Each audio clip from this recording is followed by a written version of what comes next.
मैं पाकिस्तान के आइन कानून वज़ीर आज़म साहब से, सदर मुमलिकत से,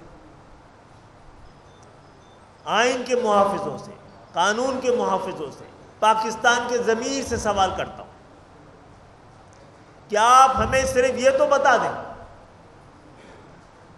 कि हम इंसाफ के लिए और हक के लिए कहाँ रुजू करें, कहाँ पर जाकर अपना सवाल रखें, कहाँ पर जाकर अपना मुकदमा रखें।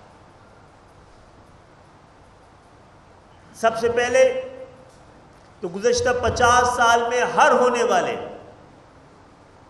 मर्दमशुमारी में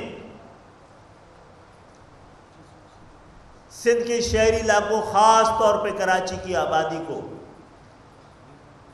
कम से कम करके दिखाया गया।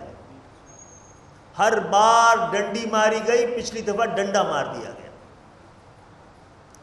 हम पिछली दफ़ा के मर्दमशुमारी के आगाज़ से पहले ही सुप्रीम कोर्ट में चले गए थे। आज तक सुप्रीम कोर्ट में मर्दमशुमारी के हवाले से हमारा मुकदमा सिसक रहा है। पिछली हुकूमत के साथ क्योंकि हमारा ये मुतालबा था कि दोबारा से सिंध के शहरी इलाकों को गिना जाए, और अगर सिर्फ सिंध के शहरी इलाकों में मर्दमशुमारी दोबारा कराने में मुश्किलात हो तो पूरे पाकिस्तान में अल्हम्दुलिल्लाह हमारे इस मुतालबे को पूरा किया गया है। आज आपके ज़रिए फिर मैं सुप्रीम कोर्ट से, जहाँ पर हमारा ये मुकदमा है, चीफ जस्टिस साहब से, हुकूमत से, मुमलिकत से, रियासत से सबसे मौदबाना दरख्वास्त कर रहा हूँ कि इस दफ़ा महाजरों को आप सही गिने। आपने एक तो हमें गिना कम है, फिर डिलिमिटेशन और वोटर लिस्ट के ज़रिए आपने हमें आधा गिना और नुमाइंदगी 25% कर दी है। इस सूरत में यहाँ सिंध के शहरी इलाकों में होने वाले इंतखाबात की क्या हैसियत बाकी रह जाती है? पाकिस्तान में और पाकिस्तान के बाहर इस तरह के इंतखाबात को कौन कबूल कर सकता है?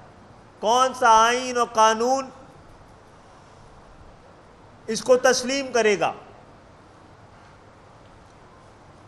मैं फिर आपके इस प्रेस कॉन्फ्रेंस के ज़रिए ये मुतालबा दोहराता हूँ कि वो हमारे एतराज़ात जो सुप्रीम कोर्ट ने जायज़ समझे और उसके लिए दोबारा हाई कोर्ट में जाने का हमें हुक्म दिया, लेकिन इस प्रोसेस में जो मुद्दत इंसाफ के लिए चाहिए, इंसाफ के हुसूल के लिए चाहिए, अगर वो नहीं दी जाएगी